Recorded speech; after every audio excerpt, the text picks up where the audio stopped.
that I've never done anything like that. There was this story this week I had never seen before. This cable news contributor lighting a fire on the way out the door. You saw what Ralph Peters said about Fox. He called the network a propaganda machine. He worked there for years with you, but he wrote this. He said, in my view, Fox has degenerated from providing a legitimate and much needed outlet for conservative voices to a mere propaganda machine for a destructive and ethically ruinous administration. When primetime hosts who have never served our country in any capacity dismiss facts and empirical reality to launch profoundly dishonest assaults on the FBI, the DOJ, the courts, the intel community, which I serve, and not least a model public servant and genuine war hero such as Robert Mueller, all the while scaremongering with lurid warnings of deep state machinations, I cannot be a part of the same organization. I've never seen anybody on cable news do that on the way out the door. Did you agree that Fox is now a propaganda machine? Well, I haven't been at Fox for a very long time. Ralph Peters, I used to book Ralph Peters when I'd sit in for Hannity or Riley, and he would come on, and he was always a firebrand. He'd always have something extremely provocative to say. That's Ralph Peters is entitled to his opinion. Again, 8 months ago, when I left Fox, there weren't not a lot of pro-Trump people at Fox. There was only a handful of us. Wait. Not a lot of pro-Trump people at Fox. Go look back 7 or 8 months ago, and you'll see there was Hannity, myself, maybe Jeanine Pirro, and beyond that, there was not a very Look, here's the thing about any network. I'm sure it's certainly true for Fox, or my experience with Fox, and likely CNN. No one calls you and says you have to be on board with Trump or against Trump or pro-Obama or against Obama or have this political leaning or ideology. We are free to have our own opinions. I'm sure you are. I always was. I was never told which way to go with anything, and I never did.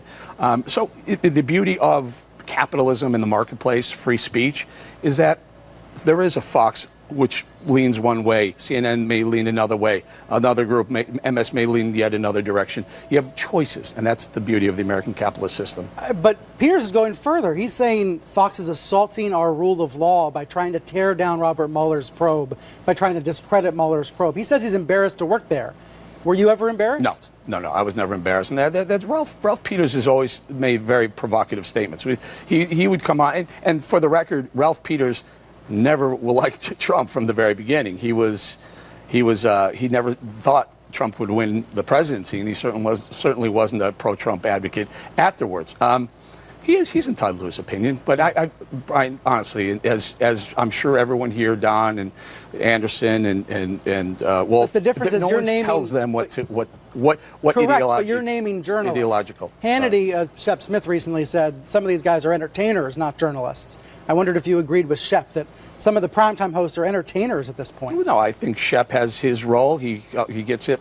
By the way, Shep has a lot of opinion in his quote-unquote journalism show. But look, he has his role, and the opinion, standing up for the opinion facts, people though, have their role as well. Isn't that what you're seeing on cable news these days? People are trying to stand up for facts and decency.